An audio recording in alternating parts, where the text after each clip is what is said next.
சேனலை இது வரைக்கும் சப்ஸ்கிரைப் பண்ணாதவங்க சப்ஸ்கிரைப் பண்ணிக்கோங்க. மறக்காம அந்த பெல் ஐகானை கிளிக் பண்ணிக்கோங்க. தேங்க்யூ. யாரிடம் நன்றியை எதிர்பார்க்க கூடாது. ஒரு காட்டில் ஒரு பொல்லாத ஓநாய் வசித்து வந்தது. அது கொடிய மனம் கொண்டது. விலங்குகளை அடித்து துன்புறுத்தி வேட்டையாடி சாப்பிட்டு வந்தது. ஒரு நாள் அந்த ஓநாய் ஒரு மானை வேட்டையாடி வேகமாக சாப்பிட்டுக் கொண்டிருந்தது. அப்பொழுது அந்த மானின் கொம்பு அதன் தொண்டையில் சிக்கிக் கொண்டது.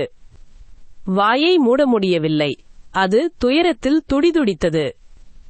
அழுது கொண்டே ஓநாய் ஒரு அறிவிப்பை வெளியிட்டது.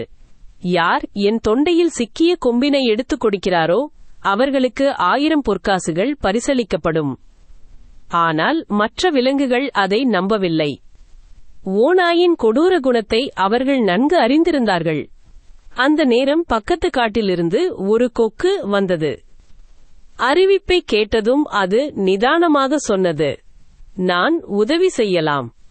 அது தன் நீண்ட அலகினால் ஓநாயின் வாயில் மாட்டியிருந்த கொம்பினை மெதுவாக இழுத்து வெளியே எடுத்தது.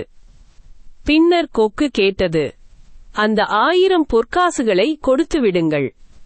ஏளன சிரிப்புடன் ஓநாய் பதிலளித்தது, நான் ஏற்கனவே உனக்கு கூலி கொடுத்து விட்டேன். என் வாயிலிருந்து உயிரோடு வெளியே வந்ததே உன் பரிசு. இதற்கு மேல் என்ன பரிசு வேண்டும்? அதை கேட்ட கொக்கு சற்றும் யோசிக்காமல் அந்த இடத்தை விட்டு பறந்து தப்பியது.